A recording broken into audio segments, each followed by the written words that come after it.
Hai semua, Assalamualaikum warahmatullahi wabarakatuh. Alhamdulillah balik lagi ke channel aku, Hera Hardianti. Nah, Mams, di sini aku mau ngejelasin yang banyak sekali yang aku baca di kolom komentar video-video aku, yaitu tentang sembelit pada anak. Nah, sembelit pada anak ini banyak sekali faktornya. Nah, kalau anak kalian minum susu formula nih, kalian wajib banget nih nonton video ini. Aku akan menjelaskan tentang sharing ya. Aku akan sharing ke kalian tentang penyebab sembelit pada anak maupun bayi dan gimana sih cara menanganinya. Nah, ini juga bukan aku yang sok tahu, tapi aku sharing aja pengalaman pribadi aku yang aku rasakan, dan aku suka baca-baca di edukasi-edukasi yang banyak sekali yang bisa kita dapatkan di luaran sana ya. Nah, sebelum kalian nonton nih video ini lebih lanjut, baiknya kalian jangan lupa subscribe dulu channel ini, dan jangan lupa dinyalain loncengnya biar kalian nggak ketinggalan video-video aku yang menarik yang lainnya. Mam, siapa nih di sini yang udah panik banget kalau anaknya itu udah sembelit ataupun udah berapa hari nggak pup kayak gitu? Nah, aku pribadi nih sebagai ibu pasti dari pupnya anak aja kita sangat perhatikan ya. Hari ini dia belum pup, sudah berapa hari dia belum pup, dan apalagi anak yang ngerasain sembelit, kita aja orang dewasa tuh kayak nggak enak banget, rasanya begah gitu kan perut karena sembelit. Nah, apalagi anak-anak nih kan, apalagi kalau udah pupnya itu pas mau keluarnya tuh keras. Nah, itu kayak nyiksa banget, anak sampai jerit-jerit atau nangis-nangis, bahkan nih anak bisa trauma karena sembelit tadi. Nah, kalian simak baik-baik video aku ya. Nah, yang pertama adalah penyebabnya dulu nih, penyebab dari sembelit itu. Kita kenalin berbagai macam faktor apa yang menyebabkan sembelit pada anak, apalagi yang minum susu formula.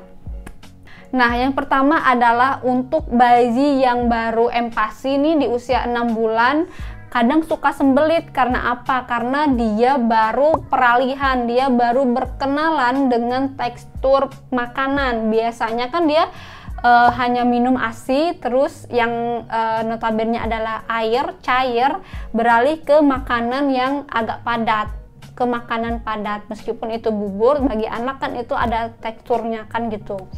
Nah, ternyata peralihan tadi ini di beberapa anak bisa menyebabkan dia tuh sembelit, karena kayak dia baru mencerna badannya, saluran cernanya itu kayak baru tahu gitu kan kalau makanan ini tuh ada teksturnya kayak gitu. Nah, itu ya salah satunya bisa menjadikan anak sembelit, yaitu peralihan ataupun perkenalan pada makanan baru. Nah, kemudian nih yang kedua adalah kurangnya cairan pada tubuh. Nah, jadi kalau anak ataupun bayi yang udah empasi, kekurangan cairan itu juga bisa menyebabkan sembelit pada anak, karena pupnya itu menjadi lebih keras sehingga sulit untuk anak untuk pup kayak gitu kan. Nah, jadi bunda bisa lebih memperhatikan asupan air ataupun cairan kepada anak-anak. Kemudian yang ketiga adalah tidak cocok dengan susu formula.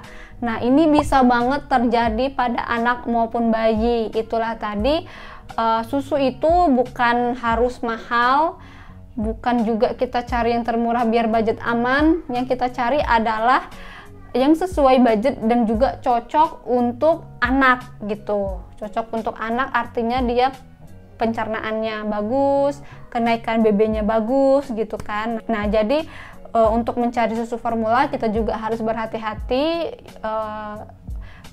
Kita lihat komposisi segala macamnya cocok nggak sama anak. Biasanya nggak 1 sampai 2 cobain susu langsung cocok ya. Biasanya bisa beberapa kali coba baru nemu yang benar-benar cocok untuk anak yang bisa nggak menyebabkan sembelit gitu. Nah, kemudian yang terakhir nih, penyebab anak itu sembelit adalah adanya kondisi medis tertentu. Nah, ini yang udah di luar kuasa kita ya, kayak Bisa aja itu ada kayak semacam penyakit yang namanya celiak, terus juga bisa jadi anak itu alergi makanan, bisa juga anak itu alergi susu sapi. Nah, ternyata yang aku sebutin tadi itu bisa juga menyebabkan anak itu sembelit. Nah, jadi setelah kita cari tahu dulu nih, kira-kira apa yang menyebabkan anak kita itu sembelit. Kayak kita tuh dipilih-pilih dulu nih, apa yang kira-kira yang nggak cocok untuk anak sehingga dia tuh sembelit. Nah, ketika kita sudah menemukannya, nah ini dia adalah cara mengatasi sembelit pada anak. Nah, jadi yang pertama adalah kita lihat dulu nih usia anak. Kalau anak itu usianya di bawah 6 bulan, yang dia itu biasanya terjadi pada anak yang mengkonsumsi susu formula nih, biasanya yang sembelit. Karena kan susu formula komposisinya itu berbeda dengan ASI gitu kan. Kalau ASI lebih mudah dicerna. Nah, biasanya ini terjadi pada anak yang mengkonsumsi susu formula. Kalau udah kejadian anak sembelit di bawah 6 bulan, kalian cukup pijat ilu ataupun pijat I love you. Nah, itu tuh bisa untuk melancarkan pencernaan anak gitu kan. Kita urut di bagian perutnya gitu, ataupun cara dengan kayak menggoyang sepeda yang kakinya digoyang-goyangkan itu. Nah, itu bisa menjadi salah satu cara biar anak itu mau pup. Nah, ini untuk anak yang di bawah 6 bulan ya. Nah, untuk anak yang di atas 6 bulan nih yang udah empasi, kalian bisa memperhatikan asupan seratnya. Nah, memang nih serat ini untuk di bawah 2 tahun, kalau berlebihan memang serat dapat menyebabkan sembelit gitu kan. Tapi kalau kekurangan juga sama, dia bisa menyebabkan sembelit pada anak. Jadi kita tetap berikan serat pada anak itu bisa dapat dari buah-buahan. Nah, buah-buahan yang bisa langsung dimakan aja ya, kayak pepaya yang lunak-lunak gitulah untuk anak. Nah, kemudian cara mengatasi sembelit pada anak ini adalah kita perhatikan, yaitu asupan airnya kita beri tambahan.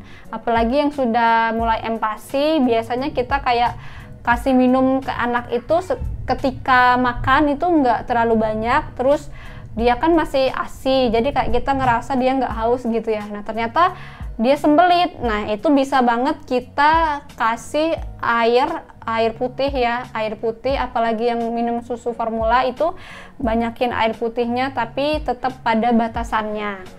Nah, kemudian batasi pemberian susu formula pada anak.